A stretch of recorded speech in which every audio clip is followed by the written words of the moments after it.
Namaskar, parents. Welcome to Gen X Parenting. I am Leena Raut I am doctor Ananya Chitre. और आज हम एक बहुत ही इम्पोर्टेंट टॉपिक के बारे में बात करने वाले हैं, जो है बच्चों के साथ डेथ के बारे में कैसे कम्युनिकेट किया जाए।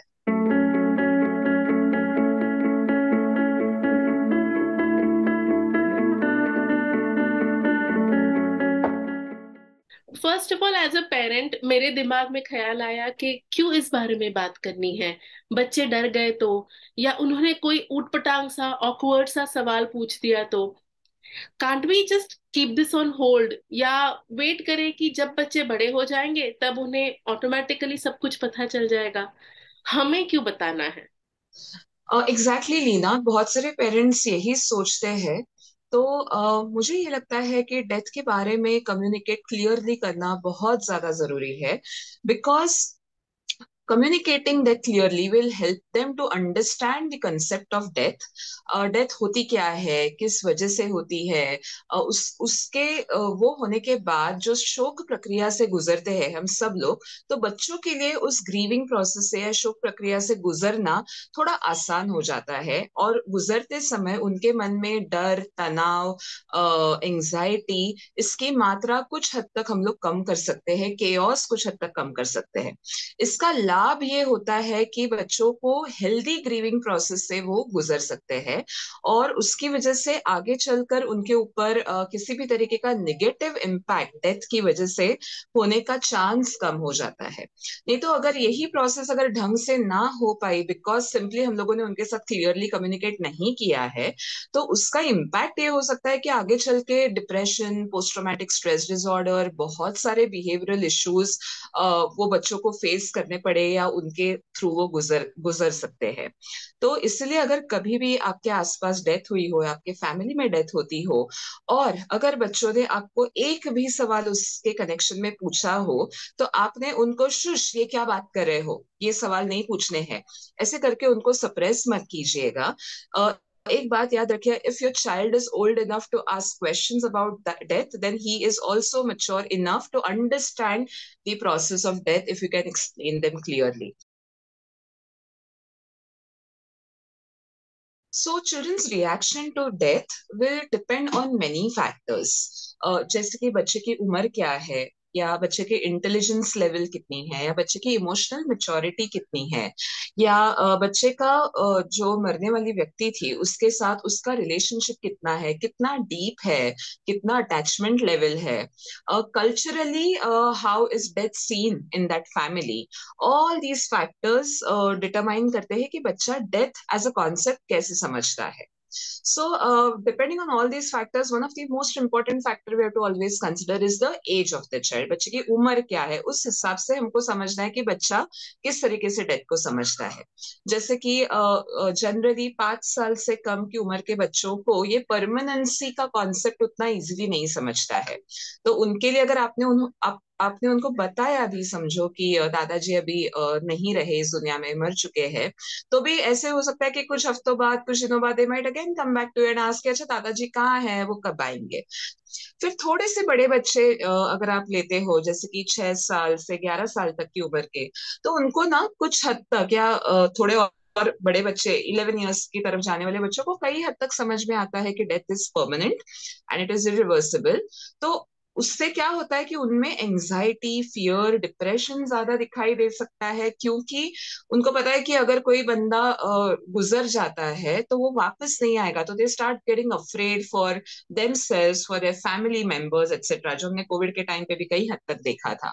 फिर और एक एग्जांपल दूं तो थोड़े से अगर आप टीनेजर का ग्रुप देखिए, तो they are almost like adults. तो उनमें ये तो उनको समझ में आ चुका है कि ये परमानेंट फिनोमेना है, ये सबके साथ होने वाला है।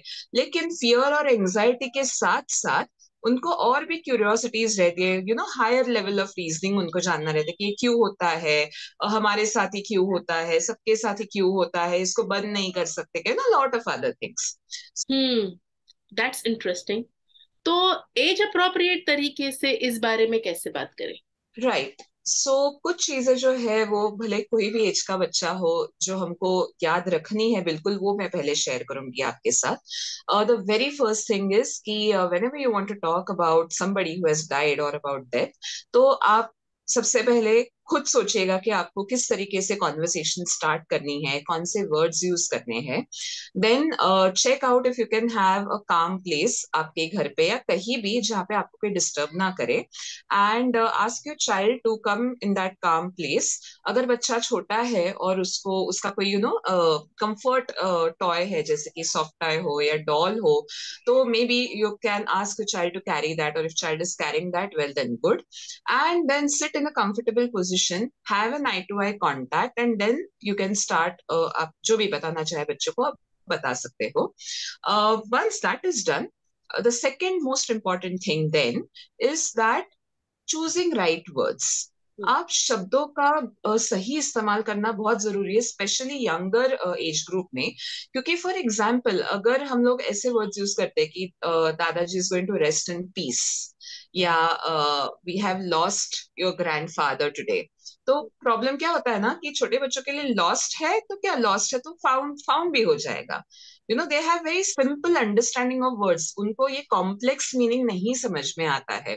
तो अगर रेस्ट इन पीस है मतलब दादाजी सो रहे हैं क्या, तो वो उठेंगे नहीं क्या? तो there is these kind of chaoses जो बच्चों के दिमाग में कंफ्यूजन आ सकता है। इसीलिए अगर मुझे सपोज बताना हो डेथ के बारे में, तो शायद मैं इस तरीके से बोलूंगी कि यू नो व्हाट, मेरे पास एक बुरी खबर है जो मैं आपके साथ शेयर करना चाहती हूँ। आज सुबह ही हमारे दादाजी का मौत हो गई, या he died, use that exact word.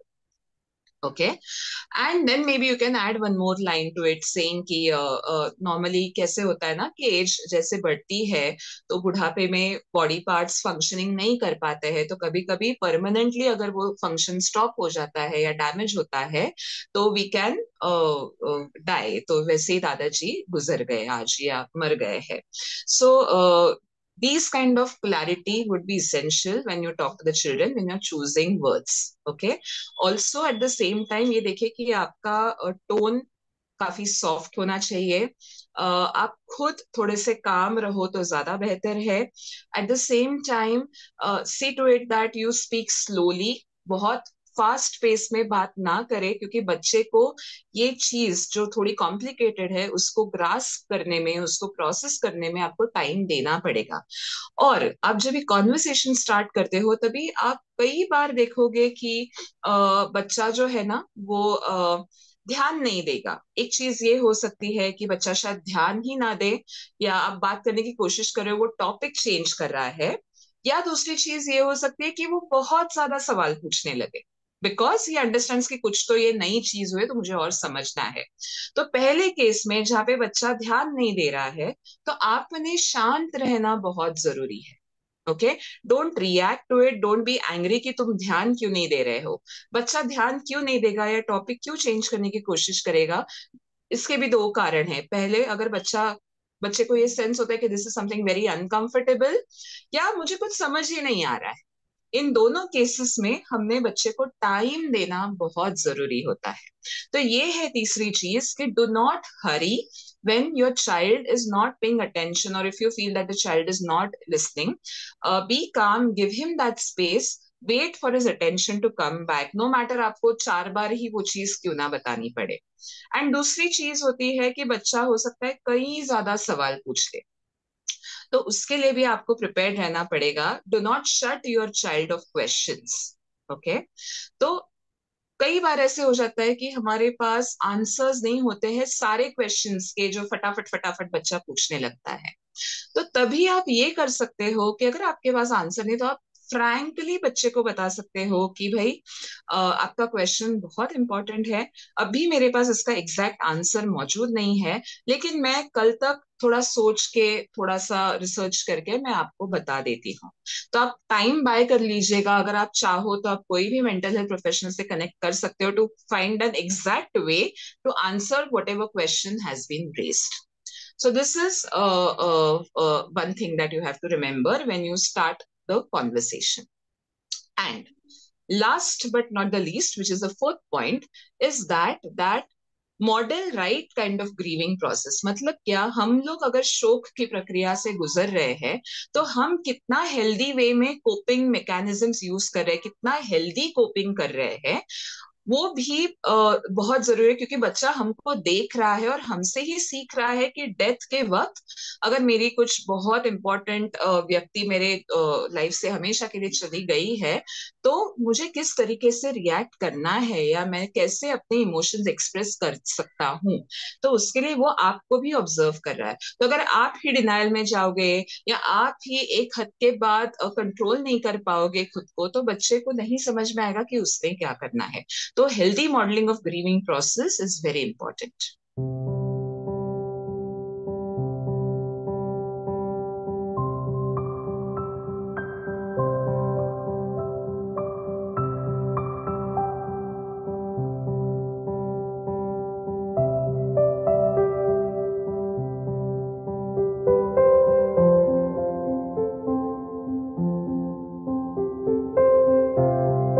So ma'am, as we are talking about it, एक सवाल जो मेरे मन में आ रहा है, और आई एम श्योर काफी सारे पेरेंट्स ने भी ये एक्सपीरियंस किया होगा, कि बच्चे कभी कभी कुछ अलग ही थॉट प्रोसेस में चले जाते हैं, या they might have some magical thinking in their mind. So how do we deal with this kind of a situation? Very truly ना। इसीलिए जब आप कॉन्वर्सेशन स्टार्ट करते हैं बच्चों के साथ डेथ के बारे में, तो मे बी इनिशियली या जब भी आपको सही लगे, आप बच्चे को ये भी पूछ सकते हो विदाउट एनी हेजिटेशन कि आप क्या सोच रहे हो इस बारे में, आपको क्या लग रहा है कि दादाजी गुजर गए हैं अभी। राइट, सो ये डायरेक्ट सवाल भी आप सॉफ्टली पूछने की कोशिश कर सकते हो, जिसकी वजह से बच्चा ओपन अप होने के चांसेस बढ़ते हैं इन टर्म्स ऑफ कि वो एग्जैक्टली क्या सोच रहा है कि दादाजी की डेथ क्यों हुई। आपने एक बहुत अच्छा पॉइंट यहाँ पे उठाया Leena, about magical thinking. Yes, it is quite common, specifically younger children में होता है। तो मैजिकल थिंकिंग क्या होता है? फॉर एग्जाम्पल, अगर किसी की डेथ हो गई है घर पे, तो बच्चा ना कुछ डॉट्स अपने आप कनेक्ट कर लेता है कि अच्छा, उस दिन मैंने कॉम्पस बॉक्स किसी का उठा लिया था तो मुझे भगवान ने पनिश कर दिया है, और वो पनिशमेंट ये है कि मेरे दादाजी को वो लेके गए। ओके। या कभी कभी बच्चों को ये लगता है कि अच्छा, मैंने कुछ किया, उस वजह से हमारी दादी हमको छोड़ के चली गई। So children connect these dots, which is quite harmful for them in long run. तो अगर ऐसी कुछ थिंकिंग है, उसको ही हम लोग मैजिकल थिंकिंग कहते हैं, और वो तभी के तभी डील होना बहुत जरूरी है। तो उसके लिए आप सिंपल चीज, अगर ऐसे कुछ चीज सामने आती है आपके, तो आप बहुत क्लियरली बच्चे को एक्सप्लेन कर सकते हो कि नहीं, डेथ एज अ प्रोसेस इस वजह से नहीं होता है, बल्कि कभी कभी जर्म्स हमारे बॉडी को इतना ओवर पावर करते हैं कि हमारा इम्यून सिस्टम नहीं फाइट करता है, स्पेसिफिकली एज ग्रुप में, बिकॉज इनको इतनी सारी बाकी बीमारियां थी। तो वो जर्म की वजह से उनकी डेथ हुई है, ना कि आपकी वजह से। तो आप ये ब्लेम अपने ऊपर मत लीजिएगा। तो इतनी क्लियर कॉन्वर्सेशन आप डेफिनेटली कर सकते हो बच्चों के साथ। So to summarize, I would say, parents, ऐसी ट्रिकी सिचुएशंस में आपका खुद शांत रहना, बच्चों को सच बताना और उनके सवालों के लॉजिकल जवाब देना उनको बिग फीलिंग्स को हैंडल करने में मदद करता है। उम्मीद करती हूँ आपको ये व्लॉग अच्छा लगा हो और आप इसे फेलो पेरेंट्स के साथ जरूर शेयर करेंगे। पेरेंट्स, जेनेक्स पेरेंटिंग एक एफर्ट है पेरेंटिंग चैलेंजेस के जवाब खोजने का। इसे सब्सक्राइब कीजिए और सपोर्ट कीजिए। हम थोड़े ही दूर हैं 1000 फॉलोअर्स के माइलस्टोन से। हमें उन तक पहुंचने में मदद कीजिए।